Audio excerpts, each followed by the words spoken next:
Hello and welcome to this week's BizSmart Lunch and Learn webinar. Our weekly webinars are aimed to provide advice and share knowledge amongst business owners, and this is part of our service to our Smart Room members. If you're not already a member or a BizSmart client or would like to access our archive of webinars, then please visit our website biz-smart.co.uk and go to the Smart Room page. Our host joining me today is BizSmart Select member Liz Painter from Comma. But before we start the webinar, can I ask you all to use the question mark function on your screen to post any questions that you may have for Liz, and she will do her best to answer them all at the end of the session. Thank you, Liz. Over to you. Hi everyone. So today we're going to talk about how to effortlessly build relationships with your prospects using email. And it's something that a lot of people struggle to find the time for, because when you run a business or you manage a business, there aren't enough hours in the day to do all the things we know we should be doing. So I want to talk about it from that angle as much as anything. What happens when you first have someone come into contact with your business? We all have new people coming into contact with us all the time, in person, maybe at networking events or conferences, online, or perhaps inquiries that come in through your website or on the phone. And all of these people need to be nurtured. Some of them might not be ready to buy from you yet, but you need to stay in touch with them and help them along that road to wanting to buy from you. And one of the really good ways of doing this is using email marketing. What often happens is you have some marketing in place that's bringing leads into your business and bringing you into contact with people, but then if you're not staying in touch with them, maybe you follow up once or twice and then they kind of drift off, you're actually wasting some of that marketing spend that you're spending up front, because it may not be a financial cost, it might be a time cost, but you're putting effort in to bring people into your business, and then if you don't follow up, it's a real waste of that effort. So if you're not sending out regular emails to the people that you come across, then you'll be definitely missing out on sales, because you haven't stayed in touch, you haven't built that relationship. And not only that, you've got existing customers that might have more things that they could buy from you if they knew more about what you did. Quite often clients will say to me, oh yes, the customer said to me the other day they didn't even know that we offered that service until we sent them the email. So it's a really good thing to do to increase your turnover and your profits. If you're not sending out regular emails, people who've come into contact with your business might forget who you are, and then you might not email them until a little while later if you haven't got a good system in place, and they might not have a clue who you are by that point. So it's good to capture them while they're and build that relationship while they're fresh. So I'm going to cover some of the things that will stop you sending emails, so you need to get organised and remove some of the barriers to sending emails. We'll also cover how you can brainstorm some great content ideas so that you've always got something to email out to people. We'll talk about the know, like and trust sequence that you can put in place, and we'll also talk about some tactics for getting into that writing zone and having things to write about. So let's start with the time issue. There's quite a few barriers that I talk about with some. I'll start by saying actually there's two ways that I work with people. So I work with people on a basis where I do their copywriting for them. So I write their emails and often send them out as well. And I also work with people that I coach to write their own emails. And so I get to find out a lot of the barriers that people have to sending stuff out. And one of the key barriers is time. And there's no getting around the fact that you have to actually book in the time. It can't magically happen that you'll have more time. You're running a business, you're pressured, you've got lots on, lots of different things that eat up your day. And if you don't block out the time, it just won't happen. So what I suggest to people is they pick a time of day when they're at their most creative or fresh. It's quite often the early morning is a good time. Some people find they can do it quite well in the evening. Generally, if you're in a busy business, the working day is not always the best time to do it. So early in the morning before work, or perhaps towards the end of the day, maybe 6-ish, 6:30, when the phones stop ringing and you can sit down for an hour and just do some writing. It's also about getting yourself in the right frame of mind for it. So if you've sat down for this writing slot that you've booked into your diary and you don't feel like doing it, do something to change how you feel. So play some upbeat music, have a dance around the office maybe, go for a walk, take some deep breaths, whatever you need to do to get into a good frame of mind before you start work. And so it's just about blocking out that 1 to 2 hours a week, every week in your diary, put it on a repeat in your diary. and make sure it happens. There's no getting around it. You have to block out the time. Another issue is procrastination. So to be honest, if you've put it in your diary, you should have conquered that. It is something you have to make happen. One of the good ways to get around this is to build up gradually. So I'll give you an example from my life. I run quite a lot now, but a year or so ago, I really wasn't very fit. I was just starting to get back into running after an injury, and I was running maybe once a week for about a mile. And over the course of the year, I gradually built up from that once a week for 10 minutes of running to running 3 times a week, every week. I swim twice a week as well. I got lots fitter. I lost a lot of weight. I've just done my first trail race in Pembrokeshire, which was amazing. I've just completely changed everything over the course of a year. But if I'd set out and said, right, I'm going to run, 20 miles a week every week, it wouldn't have happened. And so just start small, book in an hour each week and see where you end up in a year, and hopefully you'll be in that position of sending out regular emails to your clients and it will become a habit. If you don't know where to start, you feel like you've got loads to do before you can even get into the position of being able to email people, there's a couple of things you can do. Some people think that maybe their list is in a bit of a mess, they've got people on there that shouldn't be there anymore. So cleansing your list can be a good place to start, making sure you've got the right people on there and tidying it up. If you've got lots of different lists, you might want to amalgamate them all into one list. It will make life a lot easier. Depending on your email system, you can tag people so that they're segmented a bit into different groups of people. But having them all in one place will make your life a lot easier.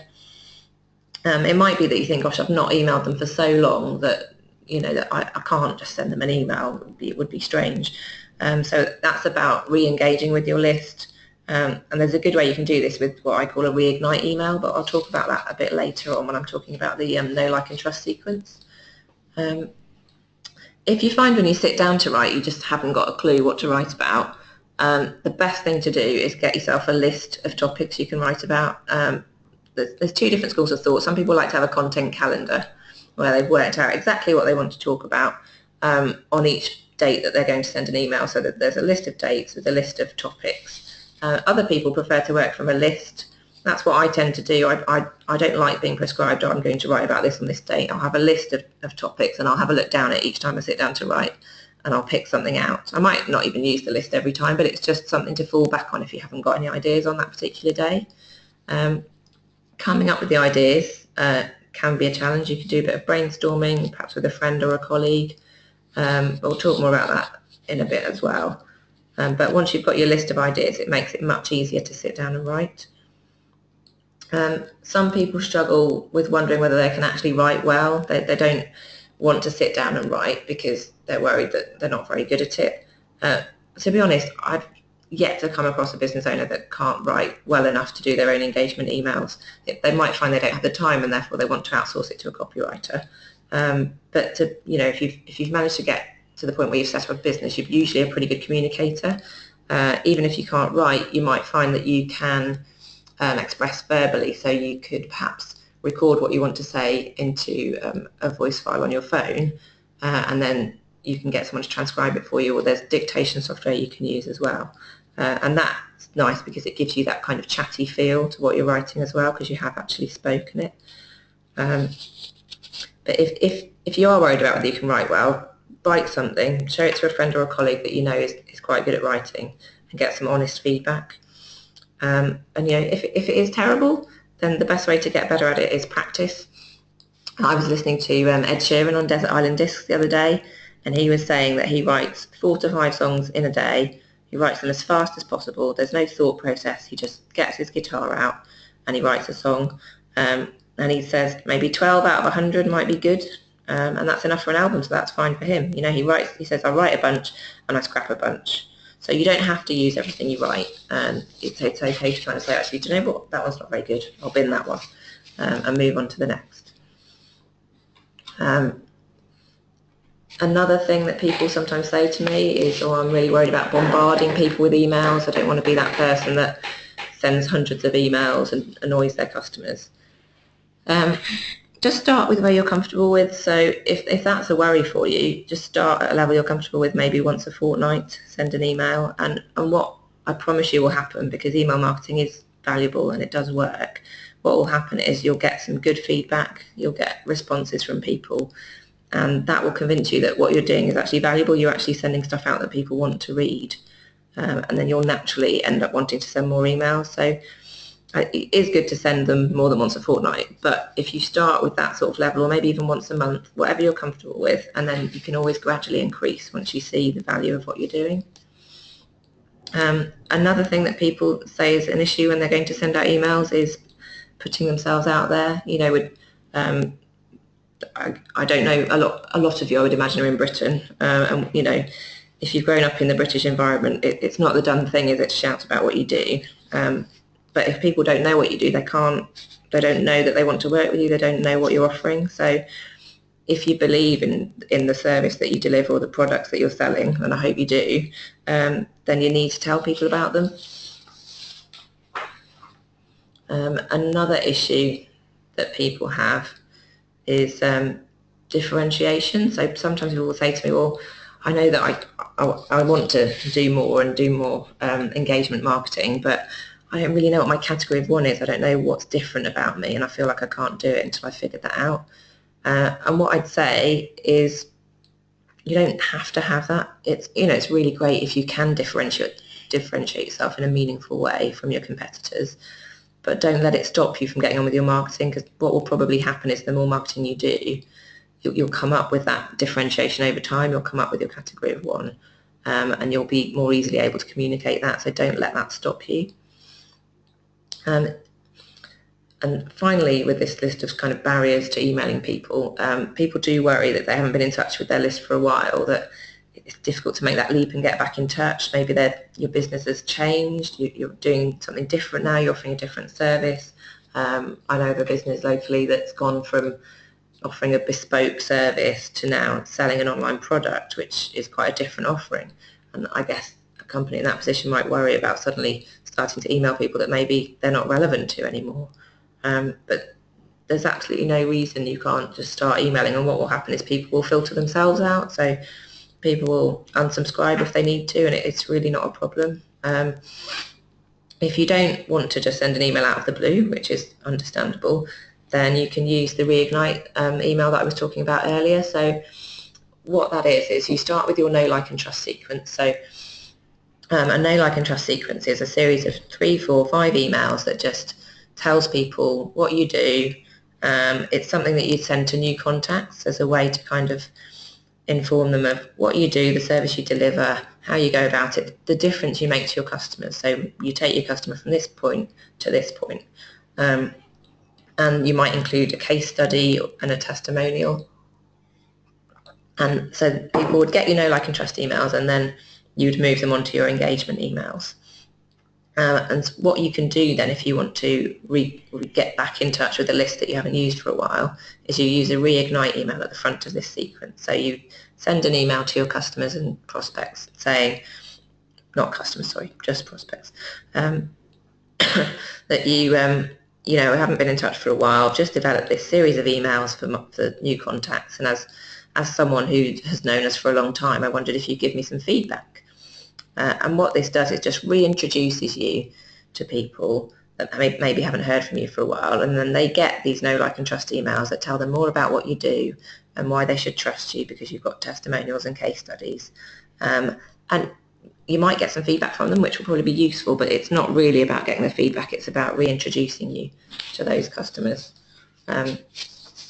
So having covered all those barriers to getting out emails, let's talk about what you want to put into these engagement emails that you're sending out. So they're not about selling, they're very much about engaging with people, informing them and educating them and saying, this is what I do, this is how I can help you, this is the value I deliver, and getting that across in a not in a massively blatant way. So your primary goal is going to be to deliver something useful. So for example, I guess if you were a heating engineer, you might send out an email explaining why you should get your boiler serviced every year, and the benefits of doing that, and the pitfalls of if you don't do it, and maybe tell a story or an anecdote about a customer that hadn't been doing that, and this is what happened to them, and it cost them a lot more because they had to have X, Y, and Z done or whatever. Just something that will be useful and informative for the customer. So your primary goal is to deliver value, and then your secondary goals are things like educating them. So what would a client need to know to want to work with you? What are the elements that you need to get across so that they have a real desire to use your service or buy your product? These are the things you want to put into your emails gradually over time, not all up front, over time. You also want to be getting a bit of personality into your emails. So it very much depends on your business as to how you go about doing this, but if you're a one-man band, then it's pretty straightforward. You can get in little details about your life, maybe your family, as well as your business. Not in every email perhaps, but just get across that you're a real person, because that's what people connect with, and that's what will help people build that relationship with you and get to know you and trust you. And be entertaining, tell little stories and anecdotes from your life, from your business. Don't be boring. I mean, it should go without saying that you don't want to be boring, but it's really important to entertain as well as inform and educate. When you're looking for ideas for what to write about, I find that ideas come to me mostly when I'm doing something else. So although we talked about brainstorming earlier, and that is one way of getting ideas together, you might find that it's when you're out for a walk, or when you're in the shower, or when you're playing with the kids or whatever, that other ideas come to you. So then the important thing becomes about capturing those ideas. So it's having a voice memo on your phone, or having a bit of paper or a notebook to hand where you can capture those ideas when you have them, because they'll probably disappear pretty quickly if you don't capture them. And another thing you can do when you're looking for ideas is just change your scenery. So go for a walk, get into a cafe, get out of the office, whatever, and be somewhere different, and that can help you come up with some more ideas. So going back to what to put in your emails, we talked about educating people. Another example might be if you're a personal trainer and you perhaps want to say to people, this is an exercise that you wouldn't want to do if you've got lower back pain or something like that. Things you can tell people over time that will help them with their fitness, and just build that relationship and that trust in what you do. Promoting others is another good thing that you can talk about in your emails. So for example, I might put into one of my emails, here's 3 useful apps that I use when I'm writing. So I might talk about, say, Grammarly, which is something that checks your grammar for you. Or there's other apps that will check the quality of your writing. I think there's the Hemingway app as well. I don't use that myself, but there are lots of apps out there that you could talk about that perhaps relate more to your sector than, if you're not a writer, obviously they wouldn't be relevant. But other apps you can promote, other people you've worked with that you might want to recommend. It just stops you talking about yourself all of the time. Case studies are really good. You probably wouldn't want to include a full kind of 4-page in-depth case study in an engagement email, but you might write a mini case study and just make it as personal as possible. So you might put a picture in there of the business or the business owner, a few lines about where they were when you started working with them, and where they've got to over the time you've been working with them. So the result they got, the benefit that they got from working with you, and perhaps a testimonial at the end. It's just a really good way of demonstrating what you do for people. Another thing you could do is behind the scenes. So you could put in a picture of your office, or if you've got a new team member that's joined, you could put in something about them. Or if you've got an office dog or something like that. People really engage with that kind of thing. We all, maybe not in every email, maybe that's every sort of 4th email, but just a little behind the scenes of where you work is a good way to connect with people. And then there's answering common questions. So I worked with a woman recently who is a coach. So she coaches people to have a better relationship with their horse. She's based in the States, and I didn't even know this existed before I met her, but she gets asked a lot of questions when she's out and about by horse riders. Apparently people have issues with getting their horse to do what they want sometimes, and they can have real challenges with their horses. And so she gets asked, how can I get my horse to obey me? And so she's crafted an email around this that would be basically saying, well, is that what you want, or is it better to get your horse to respect you and therefore want to do what you tell it rather than obeying you? And so she's written quite an in-depth email about that, and she's built a lot of her emails, her engagement emails, around questions that people have asked her. So it's a really good way of getting some good emails written. And if nothing springs to mind, talk to some of your customers, talk to people you know in your sector, and find out what it is that they'd like to know about, and then you can talk about that in your emails.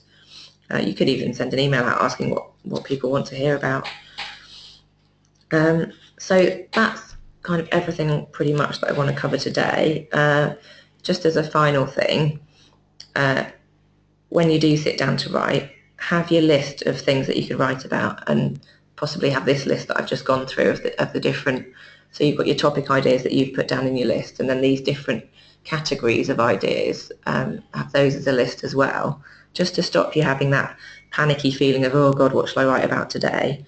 It's just a good strategy for making sure that when you sit down for that hour that you've blocked out in your diary, you've got everything that you need. And as you get better at it, write 2 or 3 at a time, like Ed Sheeran said, because that's a much more efficient way of doing it. You get into the writing zone and then you write as many as you can in that time slot that you've got. And as you do that more and more, you'll get quicker. So that's just another strategy for success with your emails. I'm actually going to be running some live training next week on Thursday the 25th of May, and I'm going to go through a lot of these things in a bit more detail, and I'll also walk you through what's happened for one of my coaching clients who's gone from really worrying about emailing her list to sending out emails most days and getting loads of really good feedback and responses from her list. So if you'd like details of that training, just drop me an email, let me know, and I'll send you some details. So thanks for listening.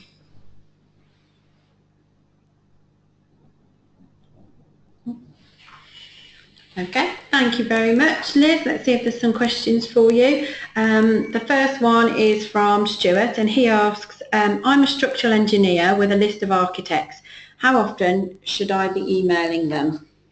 Okay, Stuart, that's quite a good question. I would have thought that once a week would probably be about the ideal interval for you. That might seem a lot, but what you'll find is that not everyone reads every email, and that just gives you more of a chance that more people will see and read those emails. So I'd say once a week is probably best. Okay, thank you. And your next question is from Sarah. How can I stop people unsubscribing? Sorry. Okay. I think probably the best thing to do actually is just to stop worrying about people unsubscribing, because that is just a way of you honing your list. I think we worry about unsubscribes if we haven't got new people joining our list, but actually you should have strategies for capturing new leads and having new people join your list. And then unsubscribes really don't matter. It's just people filtering themselves out because you're probably not a good fit, or it may be that actually you are a good fit and they will come and work with you at some point, but they're just not wanting to get those emails at that time. So really the best strategy is not to worry about unsubscribes. I don't even look at my unsubscribes because there's no need. It's just your list is being honed gradually over time, so you've got more and more people that are the right fit for your business. Okay, thank you. And another question from Mark. What platforms do you recommend for building and distributing an email list? Also, what app do you recommend for generating emails? Okay, so platforms that I recommend. Personally, at the moment, I'm using MailChimp, which has its pros and cons, but it's getting much better, and I find that really good. A lot of my clients are using MailChimp as well. It does depend what level your business is at. If you need a lot of integration with other applications, and if you need a lot of automation, then Infusionsoft is a really, really good package for that.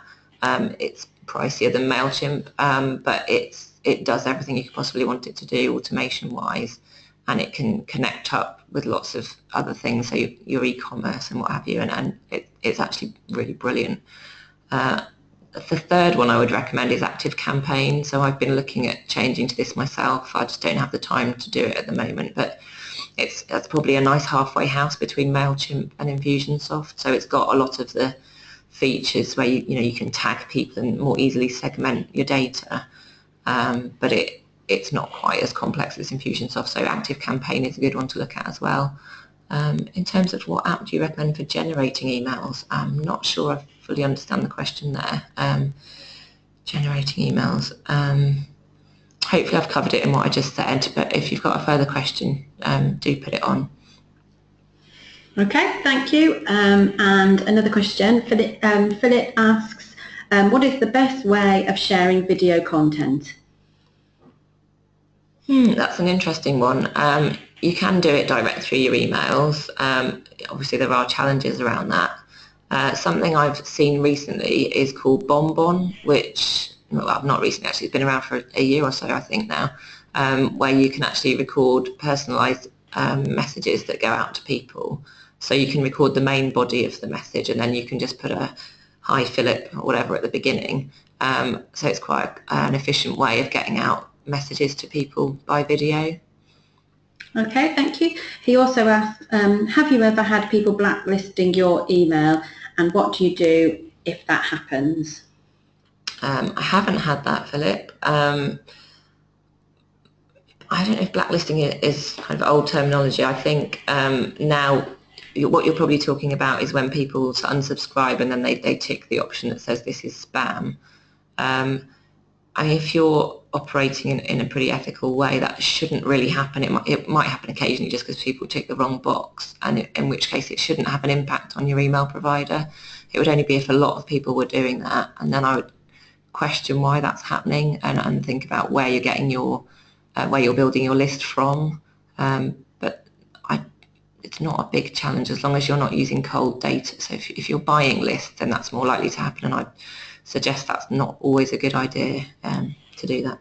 Okay, thank you. Mark has come back and he said he means apps for producing the email. I guess word processors aren't the best. I guess it depends what works for you. I personally write all of my emails in Word and then I copy them over to my email provider into MailChimp. And that doesn't cause me any challenges now. It used to. There used to be some formatting issues probably a couple of years ago, but they seem to have sorted that out. So just whatever you're comfortable with using. I know there are apps online where you have a really nice clean interface with none of the sort of peripheral stuff that you get on Word that make it easier to focus on just the writing. If I think of one, I will let you know, but I can't think of one off the top of my head, but I don't have a problem with just using Word. Okay, thank you. I think those are all your questions today. Okay, thank you again, Liz, for hosting today's webinar. I will be sending out a copy of the presentation and Liz's contact details out to you all very shortly, so please do email direct if you have any further questions. Before we close, just a quick reminder that this webinar is part of our service to our Smart Room members. If you're not already a member or a BizSmart client who would like to access our archive of webinars, then please visit our website, biz-smart.co.uk, and go to the Smart Room page. That's the end of today's webinar. Thank you all for listening, and we hope you can join us again very soon.